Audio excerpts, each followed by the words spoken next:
In today's era of education, there is a high emphasis placed on standardized testing as a means to find ways to make students in my fourth grade classroom meet the demands of rigorous reading, as is evident on testing, all the while trying to authentically teach literacy in a meaningful way.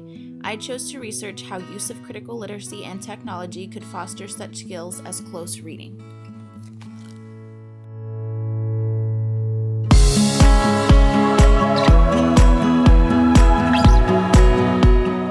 According to Linda Elder and Richard Paul, two researchers whose work focuses on higher order reading skills related to close reading is defined as reading with an emphasis on understanding your purpose in reading, understanding the author's purpose in writing, seeing ideas in a text as being interconnected, and looking for and understanding systems of meaning. In other words, there is much more to a text than the words and sentences it is comprised of, and to effectively decipher such meanings requires a new skill set. Elder and Paul discuss higher order reading skills that are necessary in their definition of close reading. Such processes as evaluating, analyzing, and synthesizing a text to construct meaning are vital for success, as is evident on the diagram presented. The real question most teachers have in regards to teaching close reading is how it is attainable by students. Dr. Douglas Fisher and colleagues have written an article discussing how close reading can be implemented in the elementary classroom. First and foremost, he discusses the need for several rereadings of a complex text.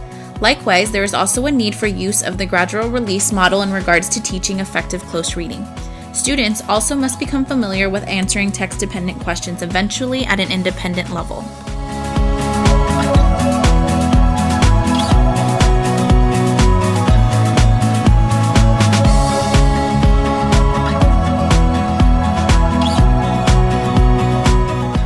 As literacy teachers and advocates, many of you may be questioning how teaching such skills that seem so directed at achievement solely on standardized testing can be beneficial to our students today.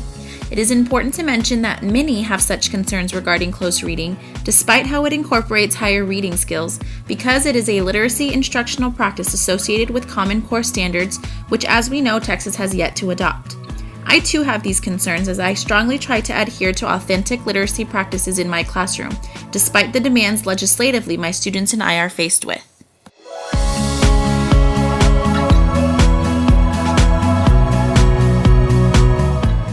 Based upon all the readings and interactions we have had with critical literacy throughout the semester, I began to make connections between close reading and use of critical literacy as a means to teach similar higher order reading skills.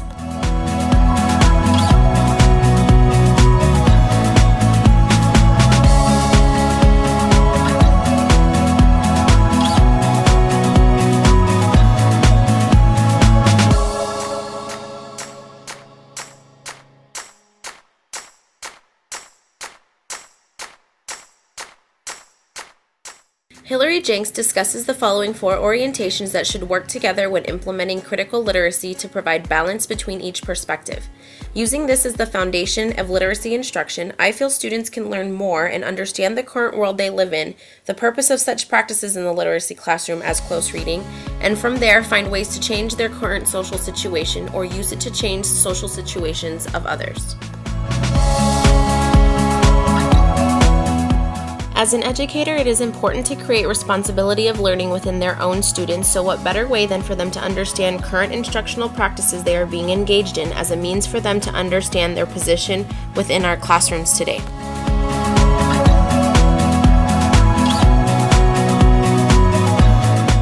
The only foundational piece that is at the basis of close reading is purposeful rereadings of a text. I assert that through engaging in critical literacy, students can use many of the strategical practices that will help them meet the demands of standardized testing, since it is a part of their educational reality.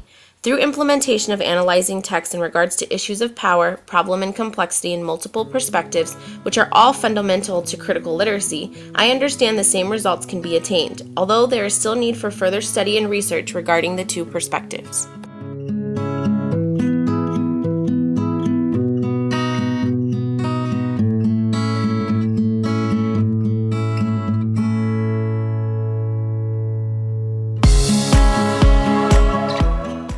According to Morgan and the work done in 1998, the same examination and call for deep understanding of the text, which is outlined by close reading, is also evident when implementing critical literacy in the classroom.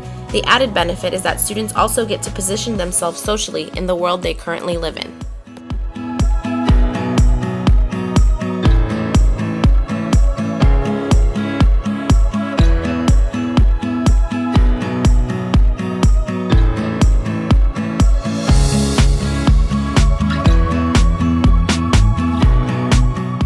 Vivian Vasquez describes how technology is an evident force in the lives of children born in today's world. So why not capitalize on the benefits and use of technology as a means for students to recreate their understandings? Not to mention it boosts engagement and motivation, what we can't get enough of as educators in the classroom.